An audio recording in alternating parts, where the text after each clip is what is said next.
salut, Marie comblée de grâce, le Seigneur est avec vous. Vous êtes bénie entre toutes les femmes, et Jésus, votre enfant, est béni. Olá, seja bem-vinda a mais uma aula aqui do nosso curso de Mariologia. Vamos hoje estudar um tema bem delicado. Não é mais o documento papal, nós já passamos dessa fase. E agora nós vamos entrar em uma nova fase aqui no nosso curso, que é estudar sobre as aparições marianas, e que posso falar com muita tranquilidade que é uma das melhores partes, assim, particularmente, porque Nossa Senhora traduz muito para nós a bondade, a verdadeira busca pela santidade nas suas palavras. Reforça o evangelho, reforça a vida de santidade de uma forma maternal. Então, você não perde nada em começar com um ânimo diferente essas próximas aulas, porque elas serão realmente especiais. A gente vai escutar sobre as aparições de Nossa Senhora de Lourdes, de Fátima, então tem muita coisa boa por aí. Mas hoje nós vamos estudar alguns critérios que a Igreja coloca para discernir se uma aparição ela é de fato algo sobrenatural ou não, ou ainda se ela vai necessitar de mais investigação.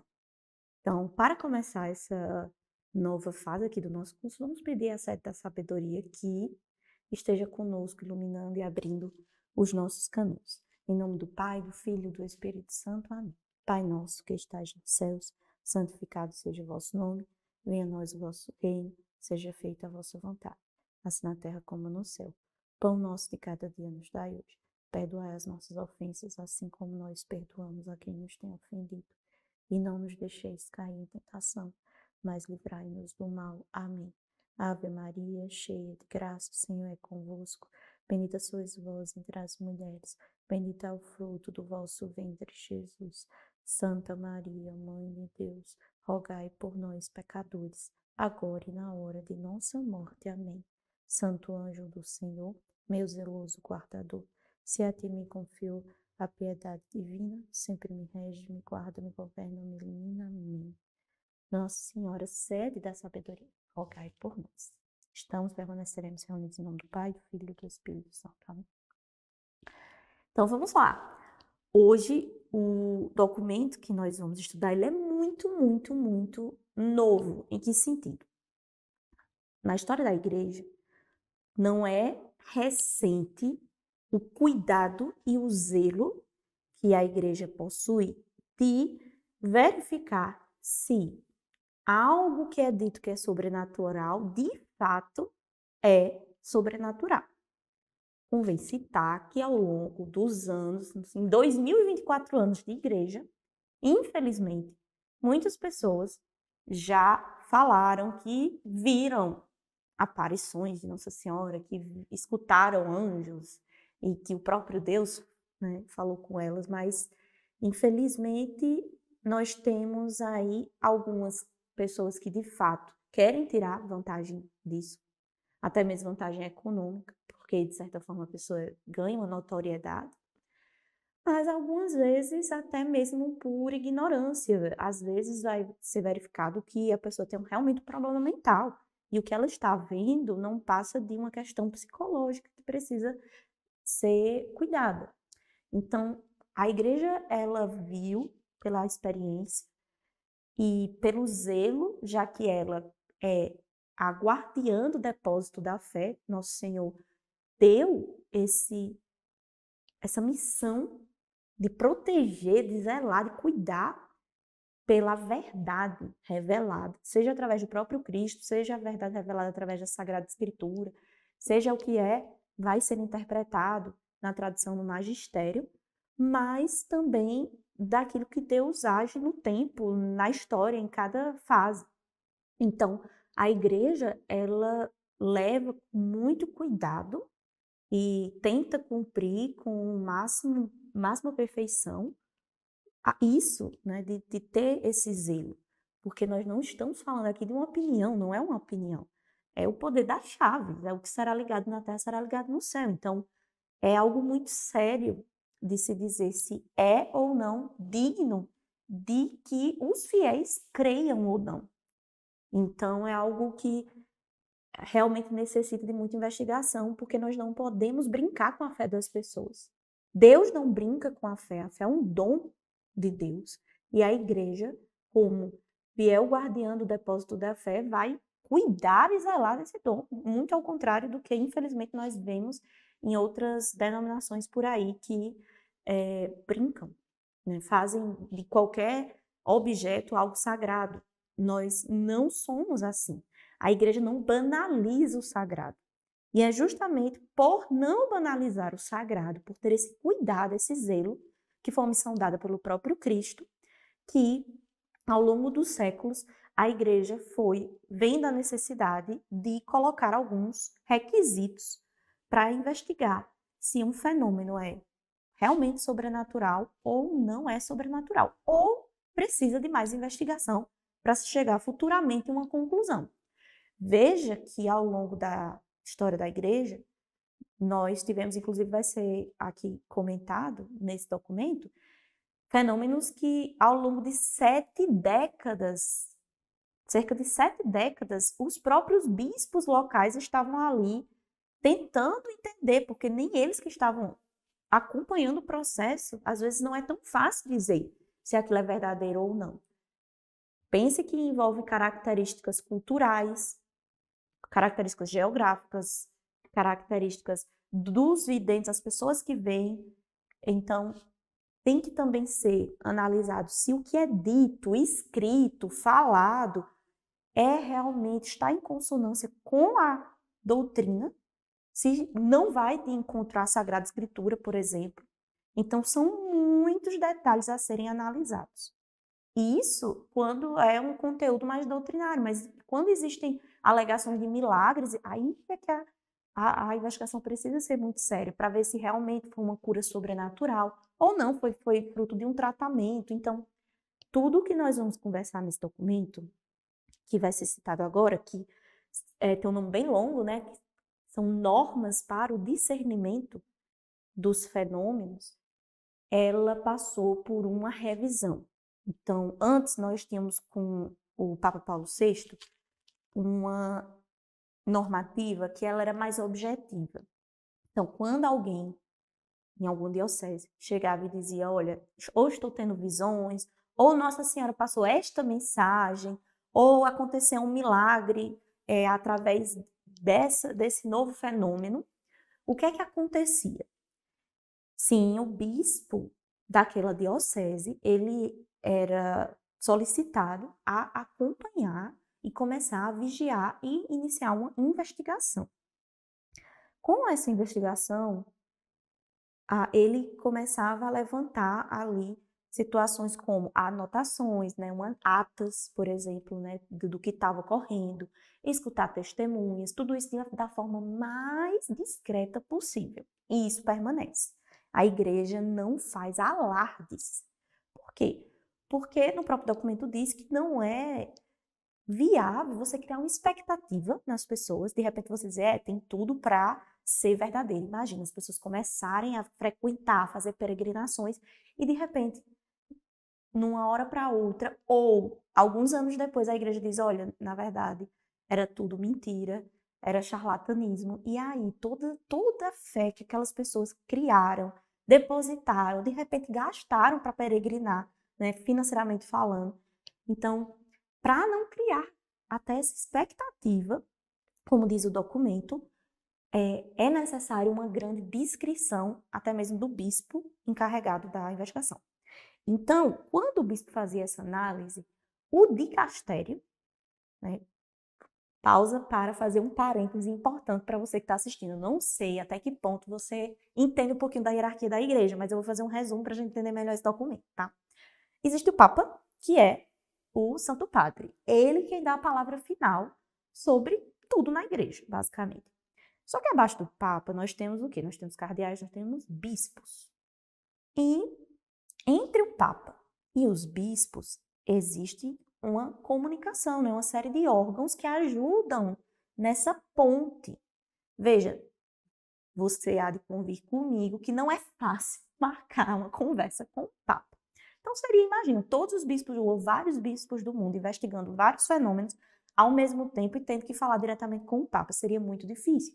Então, o Papa nomeia alguns secretários, né, bispos, padres, pessoas que são leigos, como eu e você, mas que têm um grande entendimento, como, por exemplo, médicos, para investigar realmente até que ponto pode ter tido uma intervenção científica de algum tratamento. Então, existem nessas comissões vários tipos de profissionais e não apenas sacerdotes e bispos. Existe uma gama, realmente é uma investigação muito densa, é um dossiê profundo e olha, eu arrisco dizer que vai muito além até do que nós somos acostumados nas investigações policiais, porque é preciso uma série de pareceres de várias autoridades e de testemunhas, e é verificado de forma muito próxima se é verdade ou não. E a igreja, como eu falei, às vezes demora décadas, às vezes demora séculos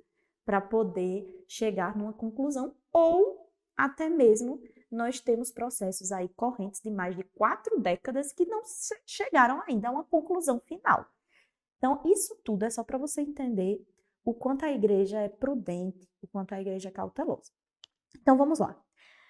Falado isso, e no Papa Paulo VI, que eram as normas que eram correntes, nós tínhamos o quê? Nós tínhamos 3 hipóteses de resultado final, vamos dizer assim, de fruto que poderia sair dessa investigação, que unia o bispo e ali a Congregação para a Doutrina da Fé. O que é a Congregação para a Doutrina da Fé? É o antigo Santo Ofício.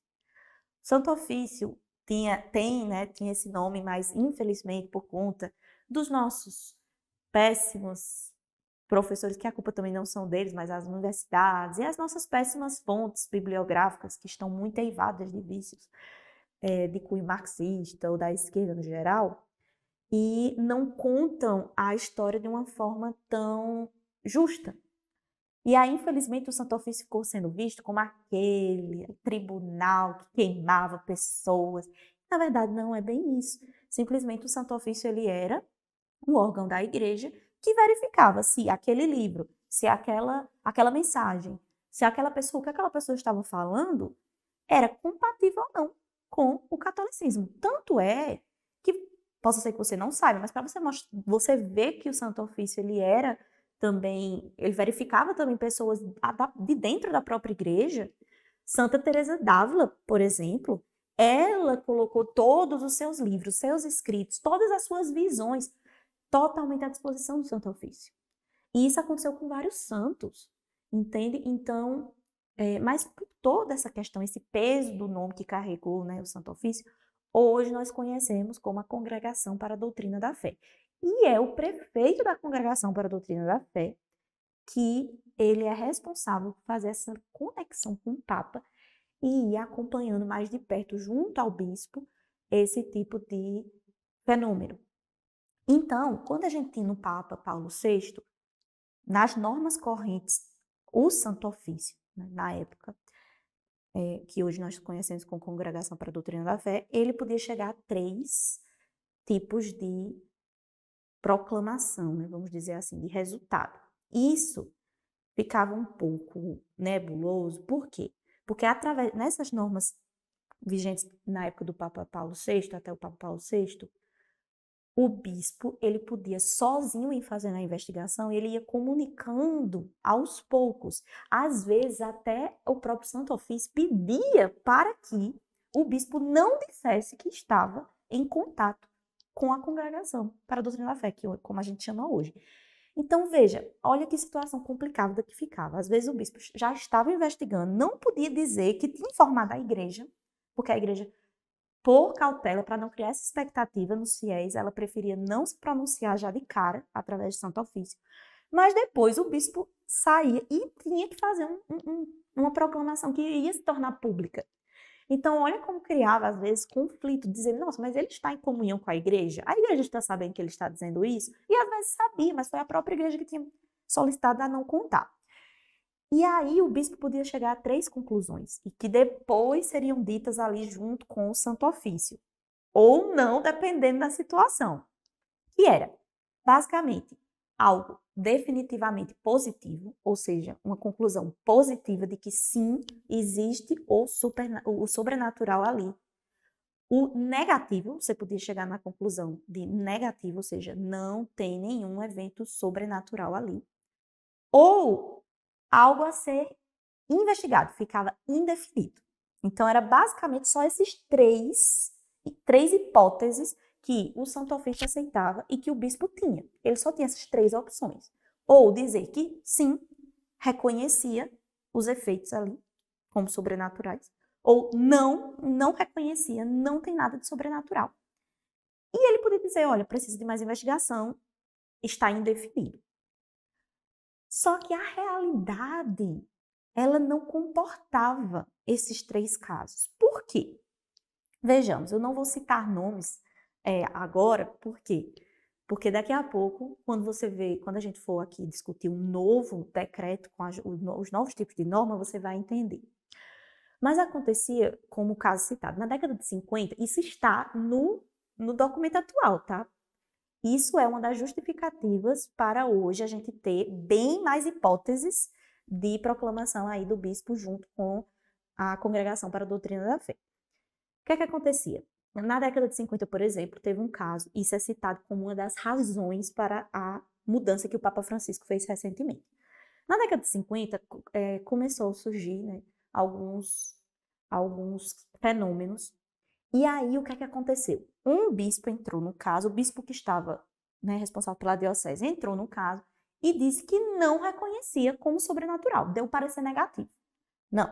Não reconhecemos, isso não é obra do sobrenatural. Então, ou seja, invalidou aquilo que estava sendo dito, mensagens que estavam sendo proclamadas.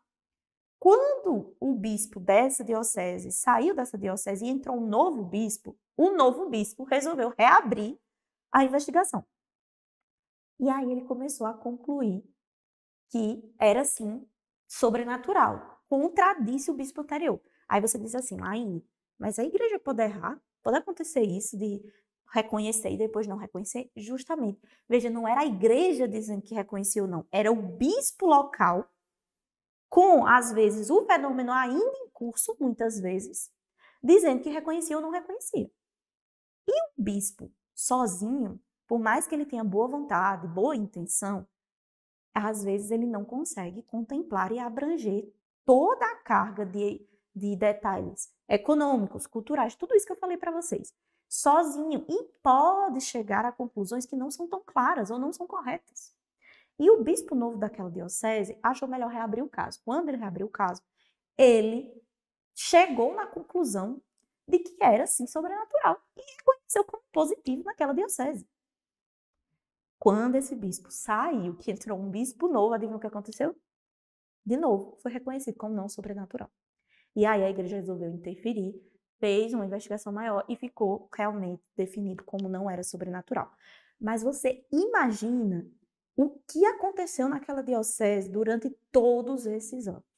Bispo entra, bispo sai, tem uma nova conclusão, vai outra. Então, isso abalava a fé das pessoas, confundia as almas, e a igreja viu que isso não era salutar.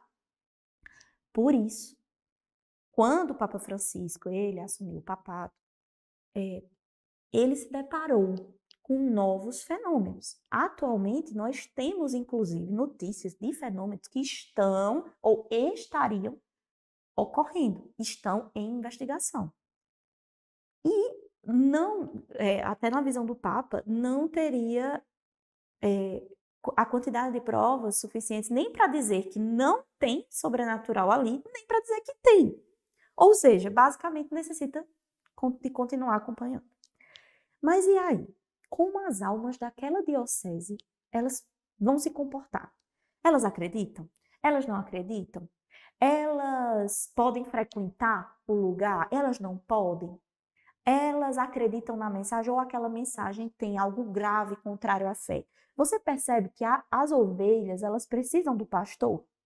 Então, Veja, a igreja não pode dar uma definição, por um lado, porque ela precisa de mais investigação, mas, por outro, há uma necessidade dali das almas em como se comportar.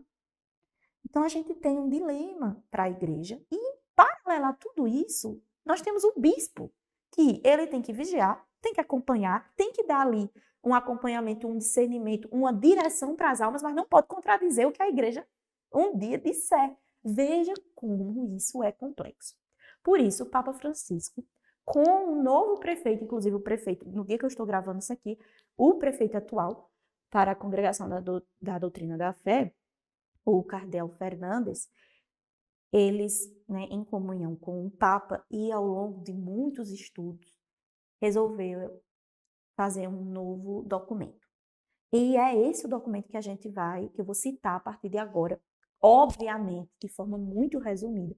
O documento é complexo, então, vocês sabem que sou bem sincera aqui nesse curso, né? Quando o documento é mais tranquilo, de você ler, é mais resumido, eu digo, vocês vão lá. Quando o documento é mais complexo, eu aviso. Então, estou avisando que quando você for ler esse documento, você vai sentir que existe uma linguagem mais densa, uma linguagem teologicamente mais profunda, existe uma linguagem do direito canônico, então é necessário que você tenha uma certa noção de direito canônico, mas também não é nada do outro mundo. Se você quiser lá e verificar, eu aconselho que você veja. Por quê? Porque a gente nunca pode subestimar nossa inteligência. Nosso Senhor nos deu o dom da inteligência. É necessário que a gente vá lá, enfrente e busque.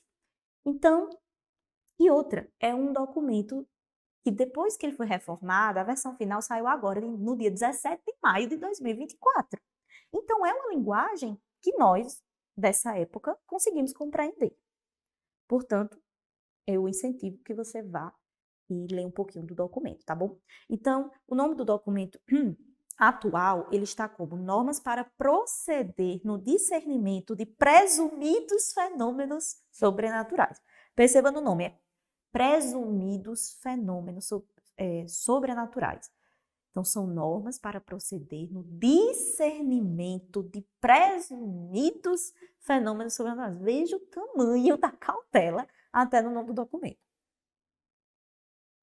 E, de fato, a intenção é essa.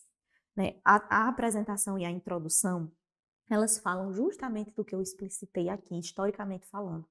Então, vai falar um pouco sobre como era na época do Papa Paulo VI e em comparação a como é hoje. Então, você vai ver lá na introdução tudo isso que eu falei sobre o Santo Ofício, sobre essa questão de apenas essas três hipóteses de positivo, negativo e indefinido não contemplava. Por quê? Porque, às vezes, o fenômeno em si, ele não era sobrenatural, mas ele estimulava as pessoas a terem um encontro com Deus apenas pelo fato de que o Espírito Santo age quando quer, como quer e onde quiser. A Sagrada Escritura diz que Nosso Senhor Jesus, quando teve notícias, né, os apóstolos chegaram e disseram assim: olha, mas existem pessoas que estão pregando em teu nome, mas não estão conosco. E qual foi a resposta de Jesus, se a gente analisa? Nosso Senhor não disse, então manda prender, então joga na masmorra. Não. Ele disse, olha, quem não está contra nós, junta conosco. Está a favor. Né? Então, veja, é nesse sentido que também é necessário alguns fenômenos serem tratados, porque é o que nós, inclusive, experimentamos nesse ano de 2024. Existem locais que já estão ocorrendo muitas peregrinações. As pessoas vão lá. Vocações, inclusive, são dispersas, vocações religiosas, vocações sacerdotais. Mas o fenômeno em si expira alguns cuidados, ou seja, existe algum grau de problemática em relação à doutrina. Então, olha que interessante. O fenômeno, a mensagem, pode conter erros, às vezes contém erros, mas Deus está se utilizando disso naquele lugar para conversões, confissões, vocações. Então, a igreja se viu nesse lugar de olhar e dizer assim, o bispo até em si, e o próprio congregação dele, e diz assim, não dá para dizer que não existe nada de sobrenatural ali, porque existe. Porém, ele não está em total acordo com a revelação de Nosso Senhor. E aí, são belíssimas as frases de São João da Cruz que são citadas no documento. Eu convido você a ir lá no finalzinho, na parte de referências, e vai ter lá uma série de referências, e eu convido você a dar uma olhadinha nessa referência 8, lá embaixo do documento, tá? Nessa referência 8 e na referência 10, que são frases de São João da Cruz, que eu vou citar aqui para você, mas você pode ver lá, completinha, na obra em que está, porque São João da Cruz, ele foi um místico de sétima morada, um grande santo. E ele disse duas coisas que, para a igreja, terminaram sendo critérios. Ele conseguiu resumir o que a igreja queria e quer quando vai discernir esses fenômenos. São João da Cruz diz duas frases importantes. A primeira é que ele diz que depois de Jesus não há nada mais a ser revelado. Ou seja, tudo o que Deus tinha para dizer já foi dito em Jesus Cristo. Então, isso para mim é tão forte, assim, eu estou falando aqui, eu me arrepio por quê? Porque nós... E aí ele fala de uma maneira muito dura, na segunda citação, ele diz o seguinte: a pessoa que busca novidades em relação à fé, em relação à revelação da igreja e em Cristo, ela está contra a fé. Então é uma frase muito séria. Então vamos entender. São João da Cruz diz que tudo foi revelado em Cristo porque tudo que tinha de ser dito foi dito em Jesus. Por quê? Porque no Antigo Testamento Deus falava de modo parcial através dos profetas. Isso não é lá em Souza Trovão que está inventando, isso está, inclusive, na introdução do documento que estamos analisando hoje, tá? Então, se você for lá, abrir o documento, nas citações, antes de ser das citações de São João da Cruz, existe essa memória que nós precisamos fazer. Então, quando Moisés falava, quando Isaías falava, nós tínhamos não o Filho de Deus, nós tínhamos o que ali? Nós tínhamos revelações parciais. Então, nós temos ali prefigurações. Mas em Cristo, o que é que Cristo diz? Eu não vim para abolir a lei. Ou seja, eu não vim para tirar os 10 mandamentos. Eu não vim para abolir eu não vim para ser contrário ao que os profetas disseram. Pelo contrário, eu vim para dar o quê? Plenitude. Olha que coisa fantástica. Nosso Senhor Jesus Cristo, ele é o verbo que se fez carne e habitou entre nós. Ou seja, ele é a palavra. A palavra completa não é um livro, não é uma frase. Padre Paulo Ricardo gosta de dizer, né? Nós não somos a religião do livro, nós somos a religião da pessoa. Jesus Cristo. É por isso que os protestantes, eles caem numa heresia tão grave. Porque nem tudo está na Bíblia. Tudo está em Cristo, perceba. E os santos e tudo que vem depois só existem e são válidos porque fazem parte do corpo místico de Cristo. Percebe? Então, o documento ele é muito claro em dizer isso. Tudo que nós vamos discernir, os requisitos que nós vamos colocar, qual é o critério principal? Não contradizer a revelação de Cristo. Não contradizer o que Cristo fez, falou e foi. Por quê? Porque não existe nada mais a ser dito. Tudo já foi dito em Jesus. Cristo deu a plenitude. Ele é a plenitude. Então, aquele versículo, eu sou o caminho, a verdade e a vida, é muito maior do que você pode imaginar. Ele literalmente é o caminho, ele literalmente é a verdade, com V maiúsculo, porque a verdade é uma pessoa. Não é um projeto político, não é uma ideia, não é uma filosofia de vida, não é um livro, é uma pessoa.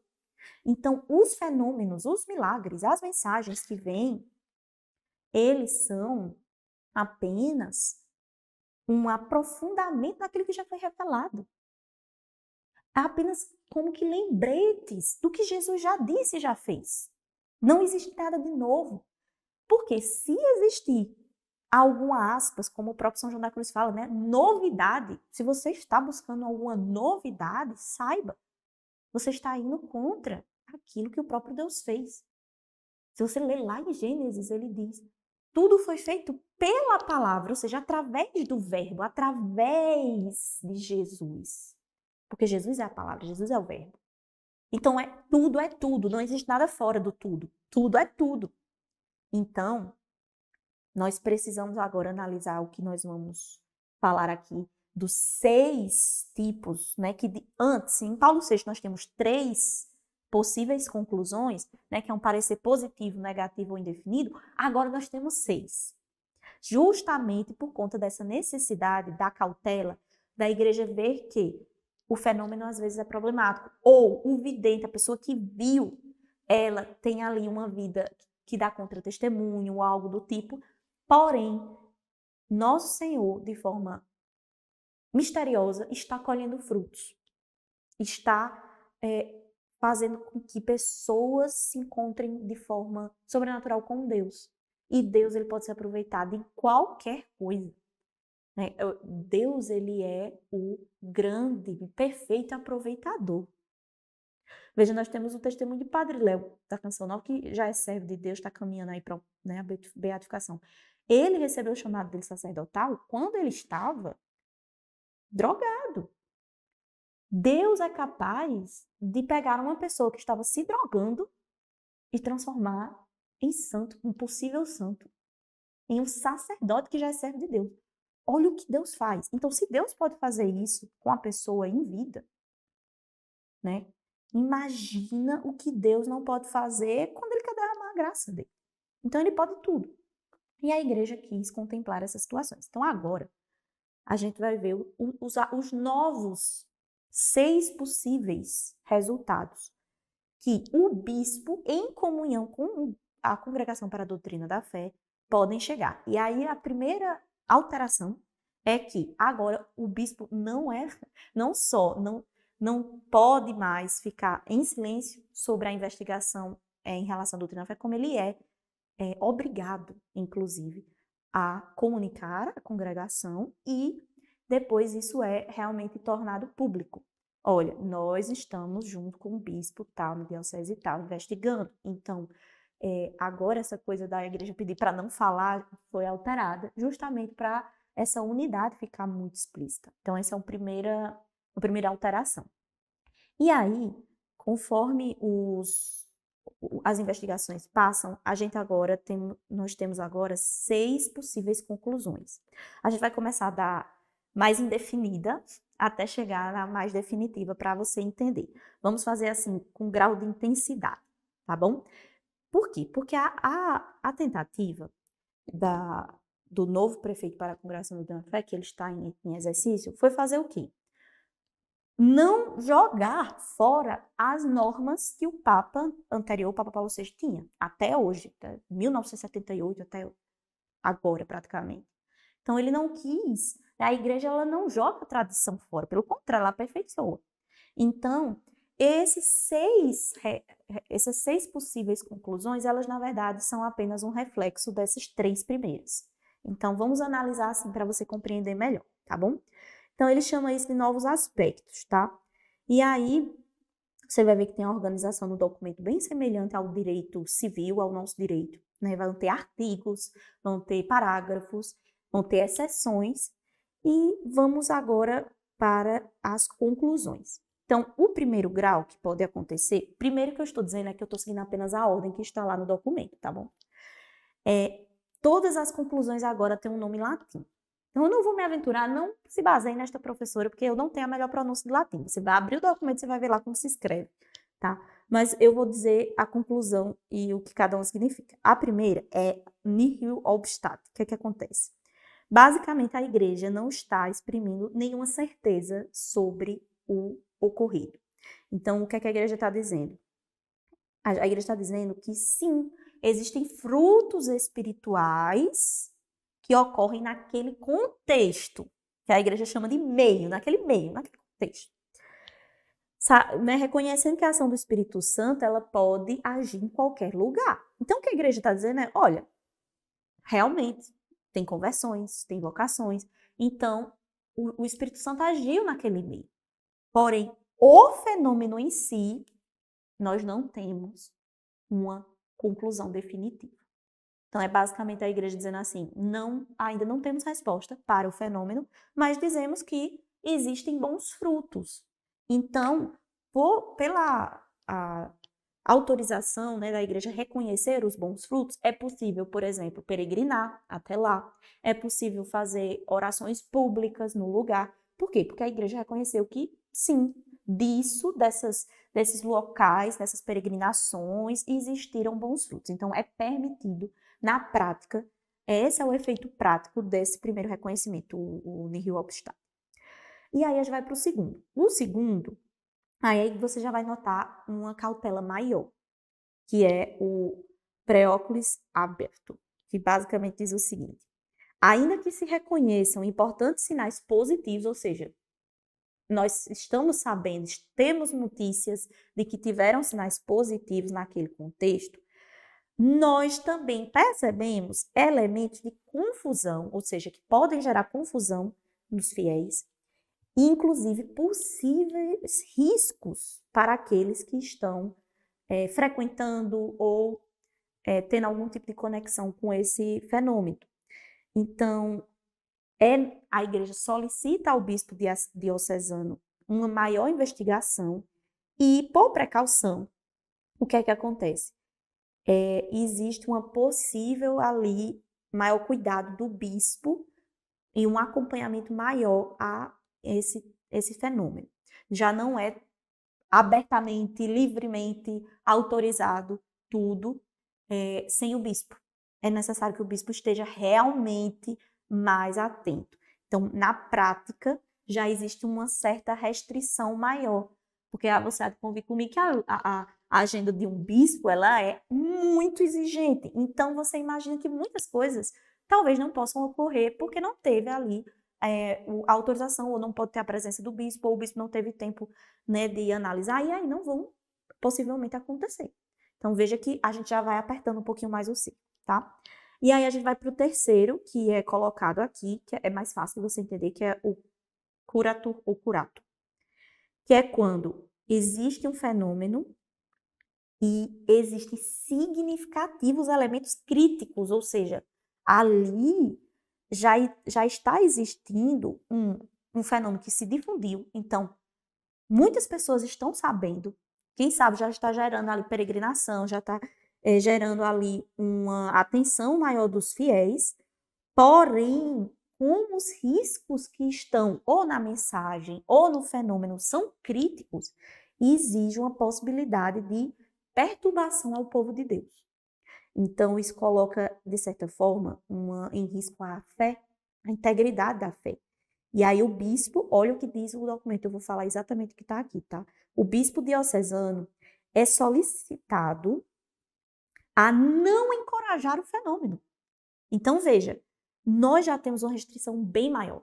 Então, o bispo, ele já não é recomendável que o bispo fale sobre, não é recomendável que o bispo organize e receba mais movimentação naquele lugar. Então, basicamente, a igreja pede assim, olha, nós estamos sabendo que o fenômeno se difundiu, está indo muita gente, já está muita gente sabendo, mas nós já estamos constatando que existem erros, existem elementos críticos. Então, o bispo ele vai tentar basicamente frear, de certa forma, o que está acontecendo. E durante essa gravação, recentemente, muito recentemente mesmo, saiu algo que seria semelhante ao curato em relação a Garabandal. Nós temos essa análise ali há alguns anos e, basicamente, o que está sendo pedido é que é possível a devoção particular. Então, tem pessoas que nas suas casas elas rezam, têm essa devoção. Mas em locais públicos é desencorajado. Então, veja que é bem parecido com esse cenário aqui. Eu não estou dizendo que já foi pronunciado com esse nome, porque é muito recente, a igreja ainda está, né, inclusive, investigando. Mas a igreja tem um cuidado maior, porque viu no conteúdo de algumas revelações, alguns elementos críticos. Então, depois você é convidado a ler sobre o pronunciamento sobre Garabandal, que é bem recente, tá bom? É bem recente. Lembrando que, como você viu, isso pode um dia mudar. A igreja pode um dia mudar a classificação. Por quê? Porque são todos fenômenos que continuam em investigação. Mas hoje, na gravação desse curso, é a posição da igreja, tá? Então, o curato é isso. Existem frutos, mas os elementos que são ali da mensagem ou do fenômeno são críticos, colocam em risco ou contradizem algum ponto da fé, e o bispo local é solicitado pela igreja a não encorajar. Então, o bispo realmente vai refrear e vai tentar fazer com que, por obediência, as pessoas não sejam estimuladas a isso, tá? Depois nós temos o submandato. O que é o submandato? Vai elevando o nível de gravidade do que é contrário à fé. Os elementos vão se tornando mais graves. Vocês estão percebendo, né? Nós temos ali, não, ó, tem frutos bons, mas até agora a gente não está vendo nada que vai contrário. Aí depois a gente já vai para um em que, olha, é necessário que o bispo esteja muito de perto analisando, porque possa ser que tenha elementos que gerem confusão, possa ser. Num curato, a gente já tem assim, olha, tem elementos que geram confusão, tem elementos graves, não estimule o bispo. O bispo é solicitado a não estimular. Agora a gente já está indo para um outro patamar, que é o seguinte: os elementos que estão naquele fenômeno, eles são muito críticos. Eles são tão graves que eles... Olha aí, ó, eu vou ler exatamente o que está no decreto para você entender.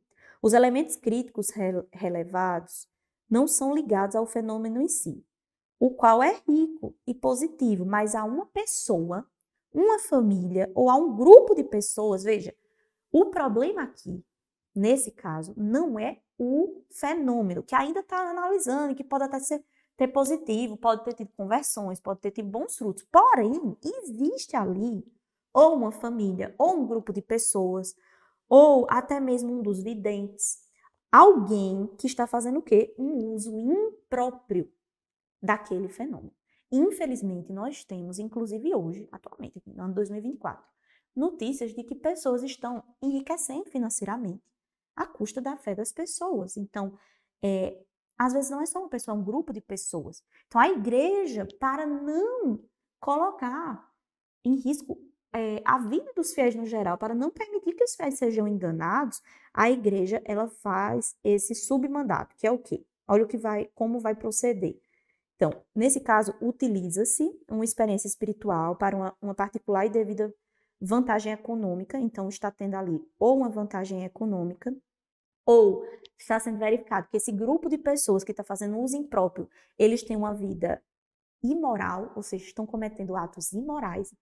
É muito, muito, muito triste falar o que eu vou falar, mas preparando a aula, eu percebi, né, temos notícias na igreja de pessoas que chegam ao ponto de causar escândalos públicos nos fiéis. Então, além, às vezes, de estar ganhando muito dinheiro com o fenômeno, elas ainda escandalizam a fé, ou seja, na vida pessoal, elas estão conectadas ao fenômeno, mas elas agem de uma forma extremamente mundana, imoral. Então, olha como isso mancha indiretamente. Para um católico que tem uma boa formação, ele vai ter um discernimento maior. Mas, infelizmente, nós não temos isso. Não é todo católico que tem uma catequese boa. Então, esses atos imorais, essa vantagem econômica, termina manchando a igreja. E aí, o que é que o bispo diocesano ele vai ter que fazer? Neste caso, a condução pastoral do lugar específico em que se verifica o fenômeno é confiada ao bispo diocesano.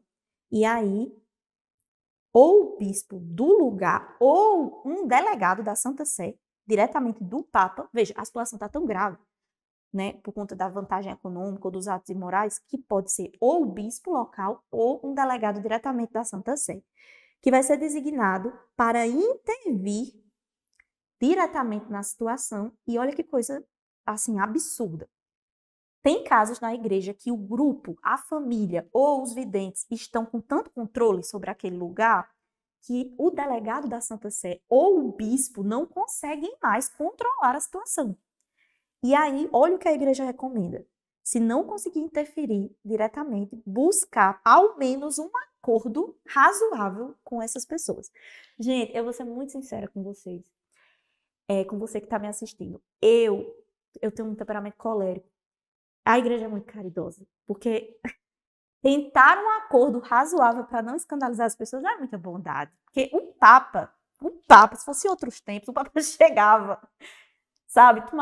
A interferência era muito maior, mas olha a bondade, a caridade e a misericórdia.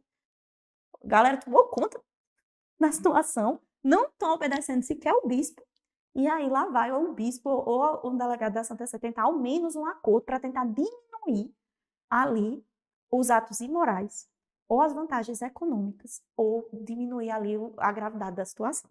Então é muito triste. Mas se isso sair no dia 17 de maio de 2024, então você sabe que é porque realmente foi necessário, tá? E aí nós vamos para o próximo, que é o prohibitu et obstructur. Basicamente é uma tradução assim de realmente uma proibição de tentar obstruir mesmo. Então, vamos lá. É verificado nesse caso que existem interesses legítimos, ou seja, as pessoas que estão envolvidas, elas realmente estão buscando conversão, existem elementos positivos, frutos espirituais, mas o que acontece? A revelação ali, o que foi dito, ela é gravemente contra a doutrina. Então, o que acontece? Pessoas simples, é isso que diz o decreto. Olha que interessante, eu vou ler porque ele é bem didático dessa parte, tá? O que está acontecendo ali, pelo conteúdo teológico, pelo conteúdo doutrinário, está tendo erros, mas às vezes esse conteúdo que está errado não é de fácil assimilação para as pessoas mais humildes, para as pessoas simples. Então, elas são as mais vulneráveis a serem levadas a acreditar, justamente pelo que eu falei, não tem uma catequese tão forte. Então, o que é que a igreja vai fazer? Olha só, para não causar dano à fé das pessoas simples, é assim que está escrito no documento traduzido para o português, o dicastério pede ao bispo diocesano que declare publicamente, veja, mesmo tendo frutos positivos, mas por conta da doutrina, por conta da gravidade do erro doutrinário, o dicastério vai pedir ao bispo diocesano para falar publicamente, declarar publicamente que ninguém pode aderir ao fenômeno, não pode aderir, nem pode oferecer apoio. Então, basicamente, o que vai acontecer? As pessoas elas vão, por obediência ao bispo, não mais dar crédito àquilo. Por quê? Porque existe algo grave e contrário à fé. E para isso não ficar tão escandaloso, o que é que a Santa Sé pede? Ela pede que o bispo diocesano, quando fizer uso dessa situação aqui, que ele dê várias catequeses para esclarecer o porquê que aquela mensagem é contrária à fé. Gente, a igreja é muito misericordiosa. Muito. Porque bastava o bispo, por obediência, dizer, olha, não pode e a gente teria que obedecer. Mas nós somos homens do nosso tempo. Então, o racional, o cientificismo está muito impregnado. Então, lá vai o bispo, ele vai ter que organizar catequeses e formações para mostrar por que aquilo está contrário à fé. Mas veja que é muito grave. Qualquer pessoa que aderir àquele fenômeno, ela está em desobediência ao bispo, porque ele falou isso publicamente. Então, quem aderir está em desobediência, tá bom? Então, e aí nós vamos para o nível mais grave de todos, que é a declaratio de non supernaturalitate, ou seja, não existe nada de sobrenatural. Basicamente chamou ali a galera de charlatões, estão se aproveitando, não tem nada de sobrenatural. Vamos agora falar com a linguagem polida da igreja, que não é a linguagem laína, né? Graças a Deus. Vamos ver. Neste caso, o bispo diocesano é autorizado pelo dicastério a declarar que o fenômeno é reconhecido como não sobrenatural. Veja, não tem a mão de Deus ali, tá? Esta decisão deve ser baseada sobre fatos. Veja, até para a igreja dizer que não existe algo sobrenatural, a igreja vai pegar provas concretas, evidências muito contundentes olha só, ela vai pegar casos que sejam muito graves e explícitos, provas muito sérias de que aquilo ali foi literalmente forjado. Inclusive, no próprio documento, você, quando for ler, você vai notar que o prefeito, para a Congregação Doutrina da Fé, ele dá exemplos. Então, por exemplo, existem casos em que o vidente depois se arrepende e diz, olha, eu menti ter visto, eu forjei, ou uma testemunha que aqui no decreto diz, uma testemunha que seja muito credível, ou seja, alguém que realmente viu ou ajudou a forjar, chega, se arrepende e fala. Então, isso são provas muito, muito contundentes. É necessário tomar isso como um ponto muito grave. Se a própria pessoa que estava ali sustentando, dizendo que viu, falando das mensagens, chega e diz, olha, eu me arrependo, na verdade eu menti, ou na verdade, né, eu forjei, bem, a igreja não vai sustentar uma mentira, né? Então, basicamente, são essas 6. Eu espero que você vá verificar, leia o documento, porque realmente, assim, e eu faço uma grande recomendação para você, que é ver as notícias sobre isso. Como é um tema muito quente, é um tema muito atual, você vai ver notícias bem recentes. Agora só tenha cuidado, por favor, nas fontes que você vai ler. Não vai ler o G1, por favor, que o G1 não é especializado, né, em direito canônico, na verdade, muito pelo contrário. Então tenha cuidado aí nas notícias que você for ler, mas nós temos artigos muito bons de sacerdotes confiáveis, bispos, colunistas de jornais assim que têm realmente como falar, e que vai falar aí o que está acontecendo em Garabandal, o Medjugorje. Então tenham cuidado, leiam em obediência acima de tudo, porque como diz Santa Faustina, o demônio pode ocultar-se sob o manto da humildade, mas nunca sob o manto da obediência. Então, vamos pedir que a sede da sabedoria nos dê essa sabedoria da igreja. Então, vamos fazer essa Ave Maria pedindo que Deus dê esse discernimento à igreja, através de Nossa Senhora, e que a sede da sabedoria nos ilumine em relação à nossa fé. Ave Maria, cheia de graça, o Senhor é convosco. Bendita sois vós entre as mulheres, bendito é o fruto do vosso ventre, Jesus. Santa Maria, Mãe de Deus, rogai por nós, pecadores, agora e na hora de nossa morte. Amém. Sede da sabedoria, rogai por nós. Então, permaneceremos reunidos em nome do Pai, do Filho e do Espírito Santo. Amém. Sainte Marie,